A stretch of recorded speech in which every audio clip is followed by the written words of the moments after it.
Hello, and welcome to Make a Difference, the show about how volunteers are making a difference every day here in Montgomery County. I'm your host, Lorraine Driscoll. Today, we'll be talking with Amy Fear, who's a representative Payee program director, and Sue Ann Siegel, who's a Hotline volunteer. Both are with EveryMind, a local mental health resource organization. If you stay tuned, we'll talk about how these EveryMind programs work and how you might become a volunteer with one of them. Don't go away, we'll be right back.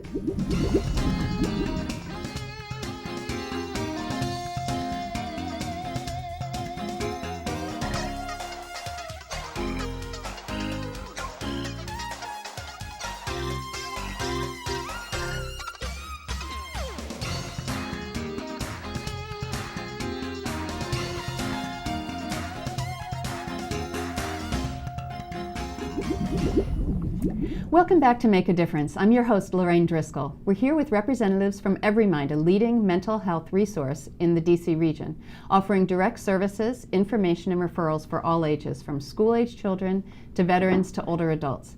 Their services include mental health counseling, intensive case management, and also crisis prevention and intervention. EveryMind connects people in need of support with essential community resources to improve their well-being and quality of life. And so today we have Amy and Sue Ann from EveryMind. I'm delighted that you're here, and we're going to talk today about two of these great programs that EveryMind manages and relies on volunteers for, the Representative Payee program and the Hotline. So, and first I just want to say, so EveryMind used to be called the Mental Health Association of Montgomery County, correct? That's right. All right, and so it's still the same services and such? Yes, same services. Mm-hmm. Mission has changed a little bit, but still to promote mental wellness throughout the community, and really so that we can further our work, the scope of our work, mm-hmm. and reach different areas throughout the DC region, not just Montgomery County. Oh, that's great. That's great. Okay. So now, Amy, you manage the Representative Payee volunteer program. Mm-hmm. So tell me, what does a Representative Payee volunteer do? The Representative Payee program has been part of EveryMind, formerly the Mental Health Association, for about 30 years. Mm-hmm. And what our volunteers do is they are screened and trained and matched with individuals who are referred to us who need mm-hmm. assistance managing their federal benefits. Okay. These clients are disabled with a variety of disabilities, from intellectual and developmental disabilities, chronic mental illness, mm-hmm. Severe health issues and aging issues like dementia and Alzheimer's. And the volunteers are trained and are matched with these clients and become representative payees. And what they do in that role is they manage the person's federal benefits. So they open and manage bank accounts for the person. They pay mm-hmm. bills on behalf of that individual. They make sure that the client has funds for important things like food and mm-hmm. medications. They pay the bills such as rent and utilities. And when possible, they help the individual tackle debt and build savings if possible. Mm-hmm. So I would assume if you want to become a volunteer, it would be helpful to be good at household budgeting. Do you need anything more than that, or what do you say? Not really. I mean, these are individuals who have pretty simple budgets, mm-hmm. and so they're low-income residents of the county, and so the budgets aren't complex. Mm-hmm. But yes, basic household budgeting skills and money management skills. If you're able to pay your own bills, you can help somebody else do that. But also, really just being organized, mm-hmm. being able to keep track of, good record keeping. Mm-hmm. But really the most important thing is to be empathic, compassionate, kind, patient. Mm-hmm. For some of these clients, it's a big deal to take that kind of step to have somebody else manage your finances and give over that type of control. So the volunteers really have to be, compassionate and kind in that mm-hmm. way. And then what kind of training? Do you offer training to folks, and how does that work?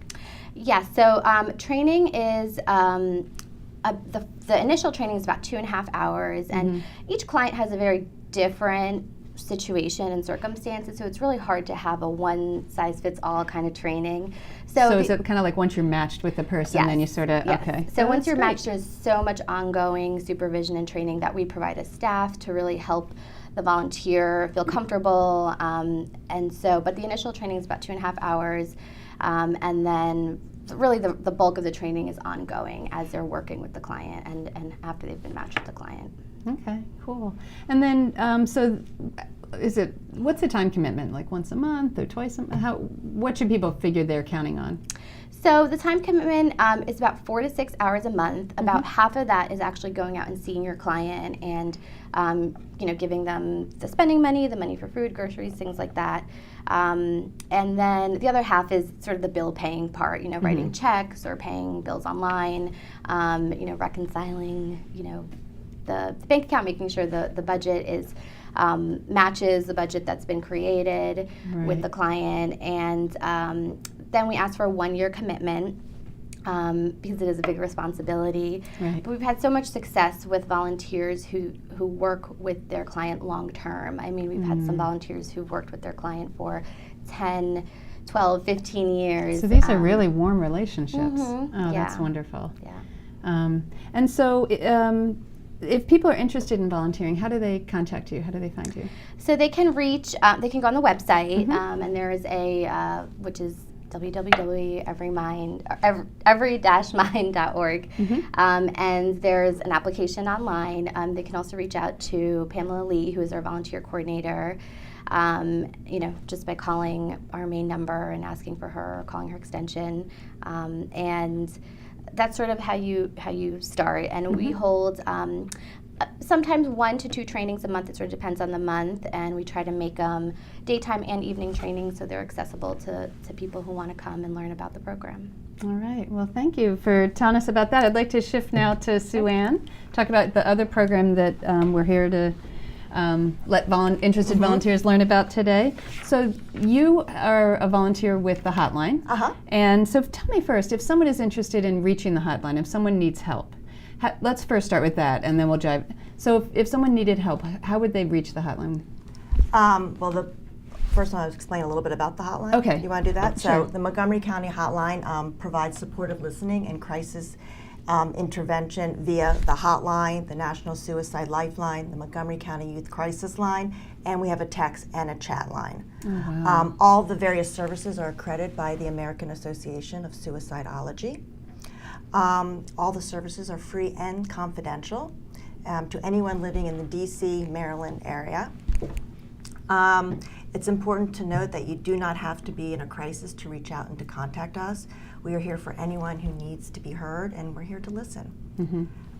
We talked about the telephone number. The number for the Montgomery County Hotline is 301-738-CALL, C-A-L-L.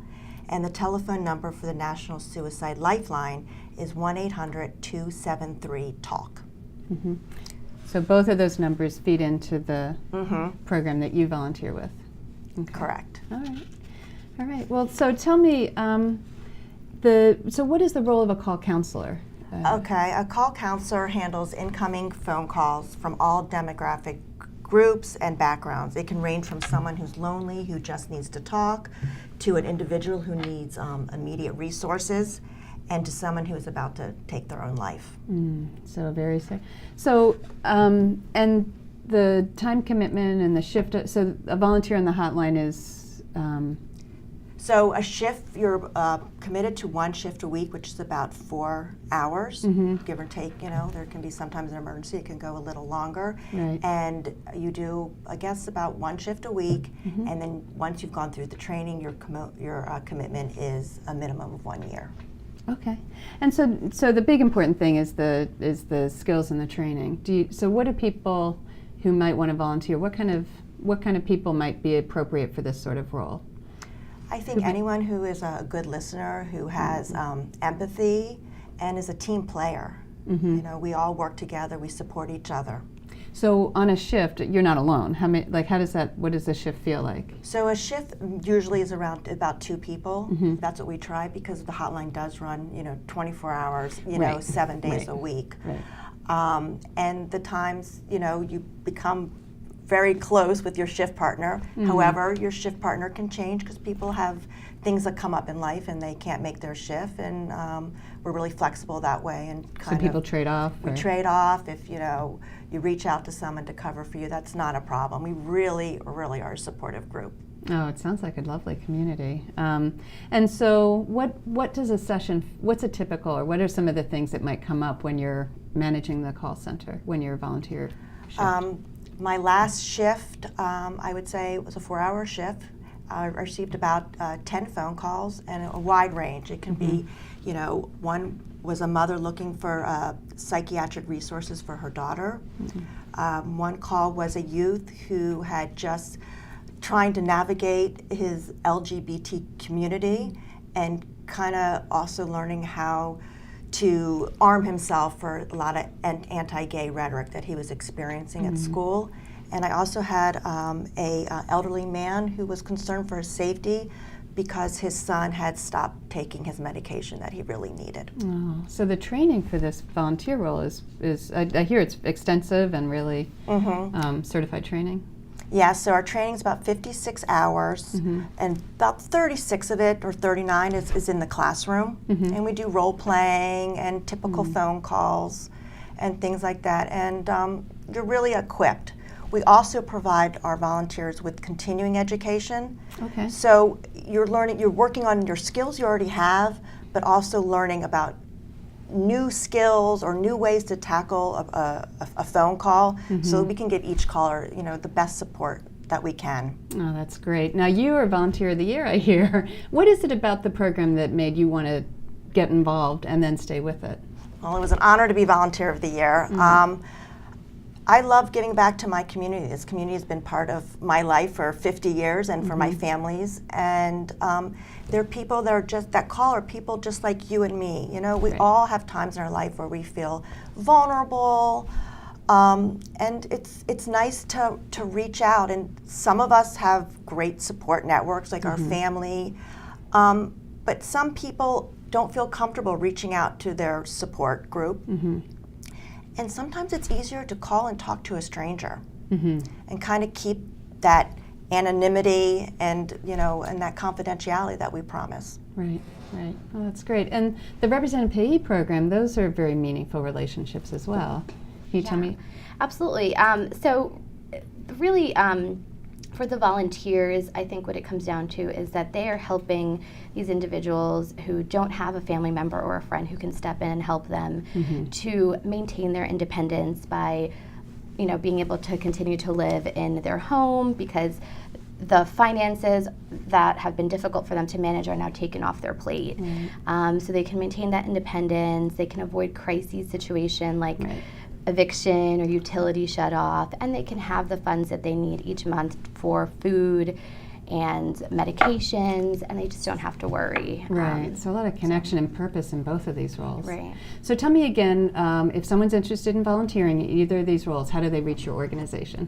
Well, they can go through the website, which is EveryMind. Well, www.every-mind.org. Okay. And or you can call our volunteer coordinator, which is Pamela Lee, and that's 301-424-0656, and her direct extension is 541. Okay.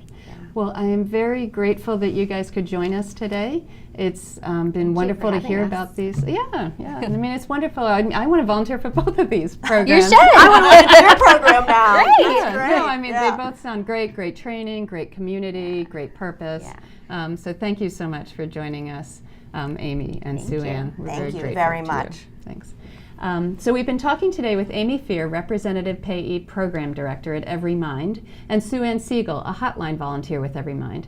For more information about volunteering in Montgomery County, please contact the Volunteer Center at 240-777-2600 or visit their website at montgomeryserves.org. And remember, as a volunteer, you can make a difference.